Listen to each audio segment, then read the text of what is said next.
బ్రాక్ movie review ఈ movie 2 hours and 33 minutes తో prime లో స్ట్రీమ్ అవుతుంది. ఇంకా మన ఛానల్ కి ఎవరైనా కొత్తగా వస్తే ప్లీజ్ టు సబ్స్క్రైబ్ గైస్. అలాగే కలవివనం అనే ఒక మూవీ ఉంది గైస్, ఆ మూవీ కూడా ఒక 2 అవర్స్ లో వస్తుంది రివ్యూ. ఇంకా ఈ మూవీ ఎలా ఉందంటే, మూవీ నేమ్ చూసి నేను మూవీలో ఏదో ఉంటది అనుకున్నా. బ్రాట్ అంటే చెడ్డవాడు, కొంచెం సైకో అలా చూపిస్తారు అనుకున్నా. కాకపోతే ఏంటంటే మూవీలో అదేం ఉండదు అనమాట. చాలా అంటే చాలా రెగ్యులర్ గా ఉంటది హీరో క్యారెక్టర్. అసలు ఏంటంటే నాకు మూవీలో తీసుకున్న స్టోరీ నచ్చలేదు. సరే మూవీలో బెట్టింగ్ అనేసి ఒక స్టోరీ తీసుకున్నారు. ఆ స్టోరీని ఏమన్నా ఎగ్జిక్యూట్ బాగా చేశారా అంటే అది కూడా చేయలేదు. స్టార్టింగ్ ఏమో స్టోరీని ఒక విధంగా చూపించి సెకండ్ హాఫ్ లో డైరెక్ట్ గా ఫ్లిప్ చేస్తారు స్టోరీ మొత్తాన్ని. క్లైమాక్స్ లో ఏంటంటే ఫ్లిప్ అయిందా అని ఇది ఒక ట్విస్టర్ అంటారు. అదైతే నాకు కొంచెం నచ్చలేదు లిటరలీ చెప్పాలంటే. మూవీ స్టార్ట్ చేయడం ఏంటంటే కొంచెం బాగా స్టార్ట్ చేస్తారు. నేనైతే మూవీలో ఏదో ఉంటది అనుకున్నాను. కాకపోతే ఏంటంటే మూవీ అలా వెళ్తున్న కొద్దీ మనకైతే బోర్ కొడతా ఉంటది. ఎందుకంటే ఒక్కో స్టోరీ మీద అలా వెళ్తా ఉంటాడు అనమాట. ఆ స్టోరీ మీద వెళ్ళేది ఏందో కొంచెం డెప్త్ గా వెళ్తే కొంచెం బాగుండు అనిపించింది. అలా పైన పైన వెళ్తా ఉంటాడు అంతే. అదేమన్నా బాగా చూపించాడంటే అది కూడా బాగా చూపించలేదు. కాకపోతే ఏంటంటే గైస్ మూవీలో ఒక 2-3 రెవెన్యూ సీన్స్ ఉంటాయి. ఆ రెవెన్యూ సీన్స్ అయితే కొంచెం బాగున్నాయి. ఇంకొకటి ఏంటంటే మన హీరోయిన్ ఉంటుందంటే ఉంటుంది అంతే. మన హీరోయిన్ క్యారెక్టర్ కొంచెం బాగా పిలిచేసి దానికి ఒక లవ్ స్టోరీ పెట్టి కొంచెం బాగా చూపించుంటే కొంచెం బాగుండు అనిపించింది. ఎందుకంటే హీరోయిన్ అయితే చూడటానికి కొంచెం బాగుంటుంది. అందువల్ల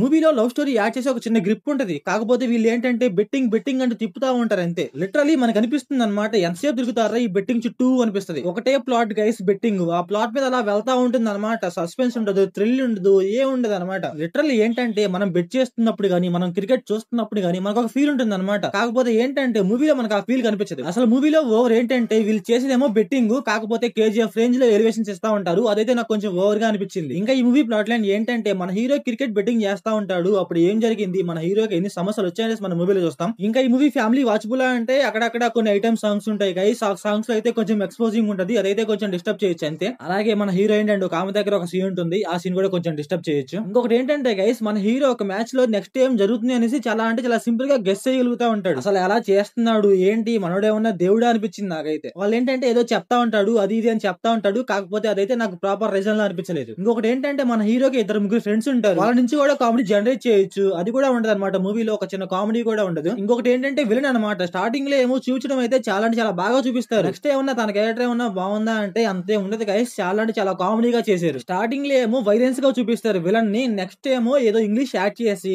కామెడీగా చేస్తారు. ఇంకొకటి ఏంటంటే మూవీలో మన హీరో ఫాదర్ క్యారెక్టర్ గైస్, తన క్యారెక్టర్ అయితే కొంచెం బాగుంది. ఓకే అనిపించింది కొన్ని సీన్స్ వరకు అయితే. మూవీలో క్లైమాక్స్ గైస్ నాకైతే అసలు వర్కౌట్ అవ్వలేదు. నాకైతే అది అసలు రీజనబుల్ గానే లేదు. ఇంకా మూవీలో ఒక 2-3 ఫైట్స్ ఉంటాయి గైస్. ఆ ఫైట్స్ అయితే ఓకే లాగా ఉంటాయి. ఇంకా మూవీలో స్క్రీన్ ప్లే, డైరెక్షన్, విజువల్స్ అయితే పర్లేదు గైస్, బానే ఉన్నాయి. సో ఓవరాల్ గా మూవీ ఎలా ఉందంటే నాకైతే మరీ అంతే అనిపించలేదు. మీకు betting and drama movie system అయితే ఒకసారి ట్రై చేయండి గైస్. మీకు ఎలా అనిపించిందో కామెంట్ చేయండి. So thanks for watching.